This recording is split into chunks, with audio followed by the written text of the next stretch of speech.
Hey everyone, what's up? What's up? This is Capri with N-Dowd, where we give you the tools to take you from brokenness to breakthrough. We're going to do our discussion where we review a video that I come across that helped me along or gave me some insight into some different way of looking things. This video actually popped up on my feed as a recommendation. This guy, his name is Alex Becker. Actually, I've never heard of him.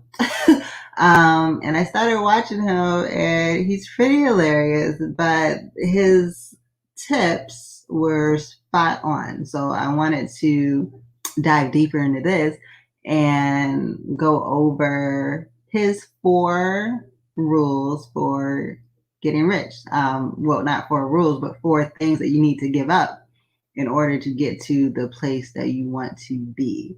So let's get into Alex Becker.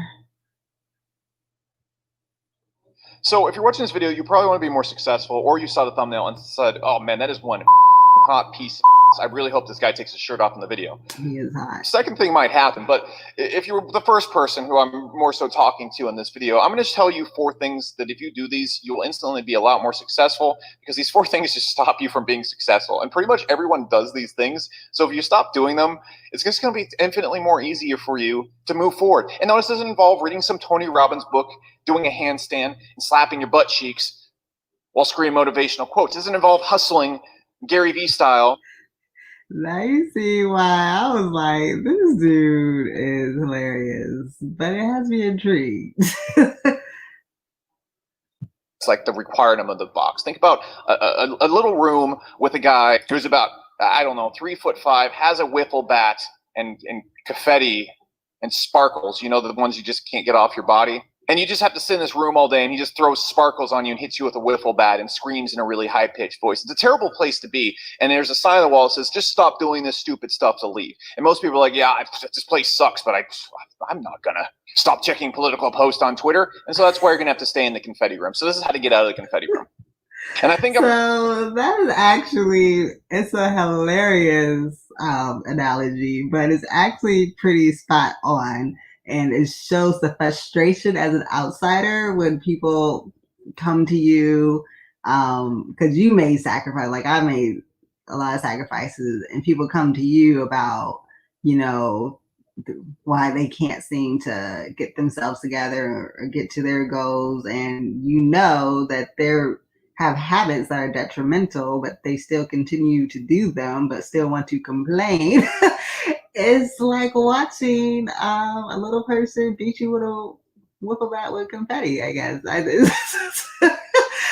mean, you can either be frustrated at that vision or you can find it hilarious. I find it hilarious myself. So let's get into number 1. Seriously, one of the things that's going to eat up more of your time than anything else, especially when you're trying to build something or evolve as a person, is friends and family. Ugh. Yes, this is huge. And this is probably going to be the most difficult, is getting rid of friends and family, or taking space from them. So I know for me, thankfully, I've gotten the people in my circle narrowed down to people who actually care about me. And what I usually do, if there's something I'm really striving to focus on, or I know I'll get this vibe, this energy, like, all right, I need to cut everything out and just focus in order to achieve this, or I got to do this, so I really got to focus. I'll let my friends and family know I'm going to be ghost. Like, I'm out for a week, 2 weeks, maybe even a month. And every once in a while, I might poke my head in or something like that, but I will take that time to myself and focus on what I need to focus on. That's the only way, because people are a distraction, whether or not they don't tend to be, of course, but they will be. Most important thing you can do if you want to be more successful is free up your time. Get out of these social groups. Get out of the family constantly hassling you. Just move and go be on your own for 1 to 2 years in a place where you don't know anybody, and just put your head down and work. People that do that are always very successful. I don't know anybody who's done that. Who's like, oh yeah, I moved away from everybody and I just worked on a business or whatever I wanted to do with my life for 2 years, and I didn't become more successful. No one says that ever. It's always the people like, man, Alex, I want to start a business, but I got this girlfriend and I got my friends. My friends have to take me to dinner every weekend. We have to go and eat cake and drink beer. And if I moved away, my mom would be like, I am super mad at you and you don't come see me every weekend. And so, Alex, I couldn't possibly, I have to trade my entire life happiness to make these people happy. I couldn't possibly. No. And that's actually exactly what you're doing. You're literally trading your happiness to make them happy. Focus on that. You are you are taking away from your happiness to make other people happy. That's what's happening when you know you need to focus and you need to work harder, do more to achieve your goal, but you are allowing your precious time to be used and taken away from other people. That's exactly what you're doing. So you have to be, but this whole getting up and moving, rich people, that's something rich people do. Not everyone is capable of doing that, Alex. So yeah, if you can't actually physically move and be by yourself, then you can notify people and saying, look, I'm gonna be MIA for a little bit. You can every once in a while pop in, check up on people. Have sometimes during my times of solitude, I might check in every once in a while, but you really need to separate yourself. Let's go to the next one. It sounds as silly as when I say it in my silly voice. Number 2, just give up on obtaining material things for a while. Now, this is also going to be hard because people out here love to flex, especially I find the ones who actually don't have it are the main ones that want to flex, which I find very interesting.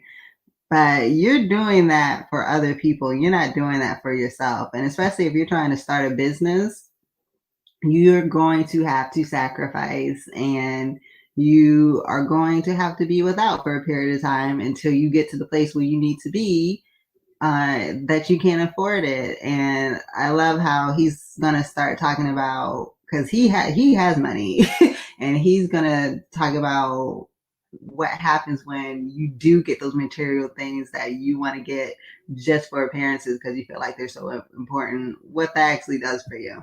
This, because I've owned some cool things. I've gotten the cool Lamborghini, I've gotten the giant house. All that happens when you get the Lamborghini and the giant house is, if you ever eaten a piece of cake and be like, damn, that was a really good piece of cake, it's the same exact thing. You're like, wow, this is a cool Lamborghini, this is a cool house. And then suddenly you're just in this giant big box and you got this car, which takes you places like any other car, and you're like, okay, this was cool. But now you're like stuck doing things you don't want to do and having to work in ways you don't want to work. It's like saying these things. If you just say, hey, you know what? I'm going to stop trying to impress people by buying material things. Because trust me, if you get a really nice couch, it's not going to make you happy. At least it's not going to outweigh the cost of having to go and do something you don't want to do every single day. That's going to make you way more unhappy than not having a Lamborghini. Trust me. So just to he was speaking about these people in these jobs that they hate just to have the money to get material things to impress other people. And it's like such a weird mentality to have, but literally everyone has this mentality where they are going into debt, spending money they don't have or money that they could use to something more resourceful in order to impress other people who literally aren't thinking about you.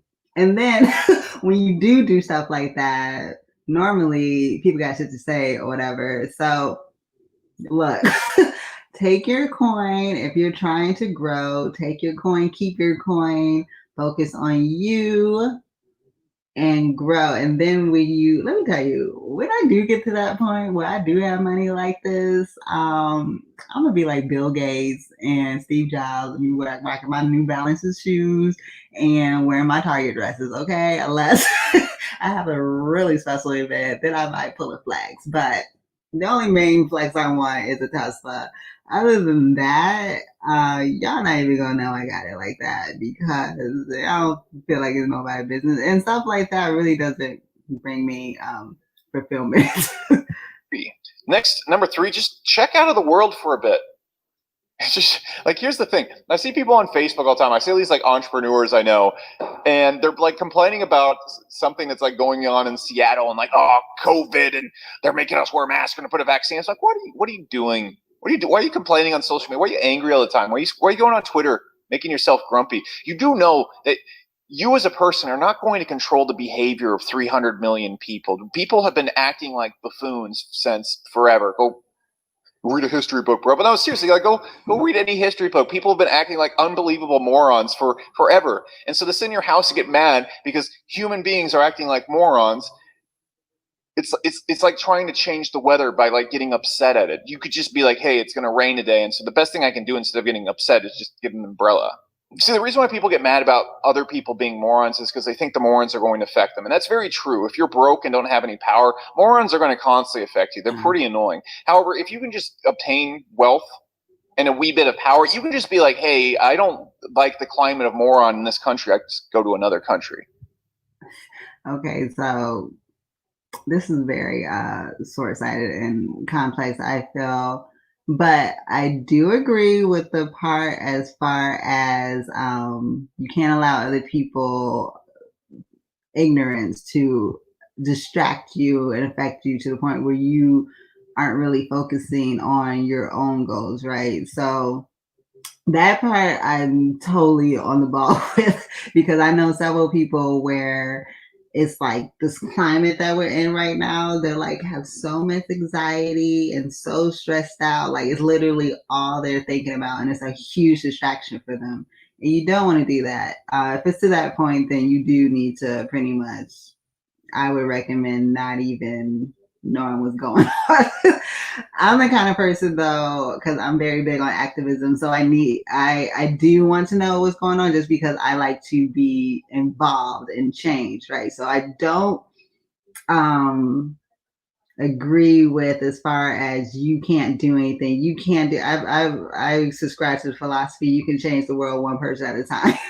So as long as I'm changing myself, focusing on myself, doing what I can to help other people, I feel like that becomes a domino effect, and they want to affect change on somebody else. And so that's just my personal philosophy. But what's interesting is when he's talking about if you're broke, you can't really do anything. I don't agree with that either.